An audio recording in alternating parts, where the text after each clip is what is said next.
बहुत बहुत धन्यवाद। हम सभी पिछले कई विचार के सत्र में बातचीत कर रहे हैं कि अगर हमें किसी को संतावना देनी हो, किसी को गाइड करनी हो, किसी से मिलना हो, तो वह कैसे मिले? यह संवाद हनुमान जी और सीता जी के मध्य का है, उसके बीच का है। पहले हनुमान जी ने बहुत ही तर्क वितर्क किया कि मैं बिना मिले यहाँ से सीता जी से मिले वापस नहीं जाऊँगा। और फिर उन्होंने बहुत सारे तर्क किए कि अगर मैं इस प्रकार से मिलता हूँ, वानर वेश में मिलता हूँ और कैसे मिलूँ, उसका भी रास्ता ढूँढा। और फिर उन्होंने एक अच्छा तरकीब अपनाया कि वह राम कथा का गुणगान करने लगे। और जैसे ही वो राम कथा का गुणगान किए, तो सीता जी उनकी ओर देखी और सीता जी देखने के बाद सीता जी को थोड़ा विश्वास हुआ कि भाई यह जो बानर है, यह बानर हमें मदद करना चाहता है, यह बानर हमें संतावना देना चाहता है। इस प्रकार से सीता जी और हनुमान जी के बीच में मुलाकात प्रारंभ होती है। जब मुलाकात प्रारंभ होती है, फिर भी सीता जी के मन में तर्क-वितर्क तो चल ही रहा था। सारा तर्क-वितर्क था कि ये राक्षस है या कुछ और है। लेकिन उस तर्क-वितर्क के बाद सीता जी ने हनुमान जी को बताया कि उन्हें रावण जो है बलपूर्वक हर कर लाया था। और फिर हनुमान जी को वो विश्वास हो गया कि सीता जी भी यही है। तो जब भी हम किसी से बातचीत कर रहे हैं, तो ये एक पुख्ता होना कि जिस व्यक्ति से हम बात करना चाह रहे हैं, क्या वही व्यक्ति है या नहीं है, यह भी बहुत महत्वपूर्ण है, पहचान होना। और फिर हनुमान जी अब कहते हैं सीता जी को, कि आप ठीक-ठीक मुझे बताइए, आपके विषय में मैं जानना चाहता हूँ।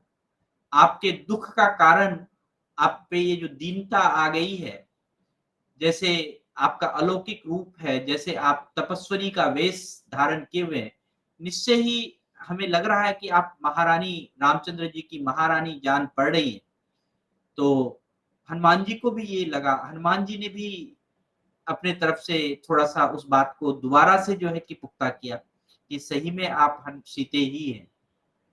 तो हनुमान जी की बात सुनकर विदेह नंदिनी जो है सीता जी बहुत प्रसन्न हुई। उनको लगा कि अब सच में कोई व्यक्ति जो है कि हमारे पास यहाँ पर आया है और हमें मदद करना चाहता है। और वह वृक्ष का सहारा लेकर खड़ी हो गई और बोलने लगी कि कपिवर, अ, जो आप समझ रहे हैं वो मैं ही हूँ। और फिर कपिवर को कहा उन्होंने कि जो अपनी पूरी कथा सुनाई कि जो भूमंडल में श्रेष्ठ राजाओं में प्रधान, जो सर्वत्र जिसकी प्रसिद्धि थी और जो शत्रु की सेना पर संहार करने में समर्थ थे, महाराज दशरथ की मैं पुत्रवधू हूँ। अब वो अपनी पूरे जीवन की कहानी कह रही। देखिए, जब भी हम किसी से बात कर रहे हैं, जब भी हम काउंसलिंग कर रहे हैं, तो यह सुनना बहुत ज़रूरी है। यह पूरे सुंदरकांड के परिप्रेक्ष्य में अगर हम देखें तो बहुत सारी चीज़ हमें सीखने के लिए मिलता है। अब सीता जी अपनी व्यथा सुनाना चाह रही है, अपनी कथा सुनाना चाह रही है कि हम कैसे-कैसे हमारे जीवन में क्या-क्या बदलाव हुए। और उन्होंने कथा का प्रारंभ किया अपने ससुर के बखान से कि मैं द महाराजा दशरथ की जो है पुत्रवधू हूँ। और वह महाराजा दशरथ इतने प्रसिद्ध, इतने प्रभावशाली राजा थे। और फिर उन्होंने कहा कि मैं विदेह महात्मा जनक की पुत्री हूँ और फिर परम बुद्धिमान भगवान श्री राम की धर्म पत्नी हूँ और मेरा नाम सीता है। तो आप देखेंगे कि जो किसी ने सीता जी ने जो है अपना अगर परिचय दिया, तो सबसे पहले परिचय उनका था क्या? उनके पुत्रवधू होने का, फिर पुत्री होने का और फिर बहू, फिर किसी की पत्नी होने का। इस प्रकार से उन्होंने अपना परिचय दिया जो कि बड़ा ही अच्छा और सरल था। और फिर उन्होंने कहा कि अयोध्या में मैं श्री रघुनाथ जी के अंतःपुर में 12 वर्षों तक सब प्रकार के जितने भी प्रकार के मानवीय भोगती रही। मतलब शादी के 12 वर्ष बीते थे और मैंने पूरी ज़िंदगी का जो भी मानवीय भोग था, वह सब अभिलाषा, सब भोग, सब चीज़ पूरा किया। और सदैव उनकी अभिलाषा पूरी होती रही।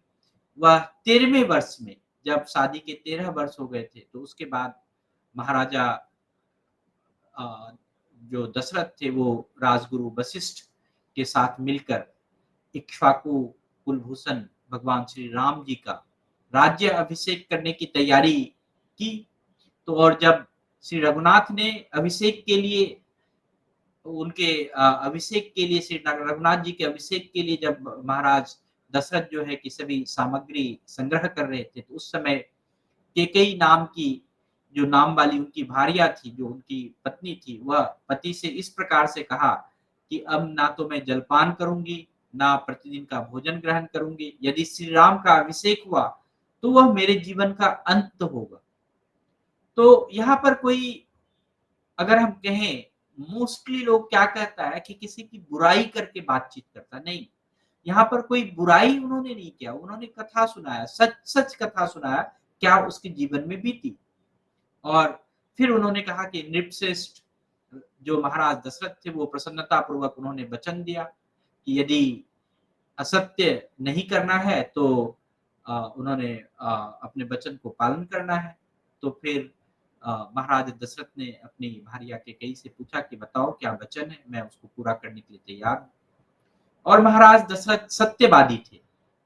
उन्होंने केकई को 2 वर दिए हुए थे और उस वर का स्मरण करके केकई जो है क्रूर और अप्रिय वचन जो है वह उसको महाराज दशरथ को बोली कि पहला वचन ये है कि अ, जो श्री राम है वो वन में चले जाएँ और दूसरा जो वचन था कि हमारा जो पुत्र है भरत उसको राज्य अभिषेक हो जाए। तो यह जो वचन जैसे ही यह वचन दशरथ सुने तो वह मूर्छित हो गए। तो अब मैं यह कथा इसलिए आपको कह रहा हूँ, सभी को पता होगा और सीता जी यह कथा इसलिए सुना रही है। यह कथा सुनाने का एक ही चीज़ है कि हम जब भी किसी के वचन में हों, तो वचन की पूर्ति की के लिए, वचन को पूरा करने के लिए, हमारी प्रतिबद्धता के लिए, वो बड़े अच्छे से हो और वचन की जो प्रतिबद्धता है वो कहीं लिखकर या फिर कहीं से किसी से हम बोलकर नहीं करते। वचन की प्रतिबद्धता जो है वो हमारे मन में होता है। और जो अगला मैं बता रहा हूँ, वह भगवान राम के उस गुण का बखान करता है। हम सभी में भगवान राम है और उस गुण का बखान करता है जहाँ पर हमें उस गुण को हमेशा अपनाना चाहिए। तो भगवान श्री राम जो है वो पिता के वचन सुनकर वह राज्य अभिषेक से भी बढ़कर उनके पिता का वचन उनके लिए प्रिय था। पिता ने जो वचन दिया है, पिता का वचन पूरा करना, वह भगवान श्री राम के लिए बहुत ही प्रिय था। तो उन्होंने सत्य, पराक्रमी और सब चीज़ राम थे, तो वो कहे कि वो हमेशा सत्य बोलते थे। वो हमेशा प्राणों की रक्षा करने के लिए कभी भी झूठ नहीं बोलते थे। तो वो यशस्वी थे, बहुमूल्य थे।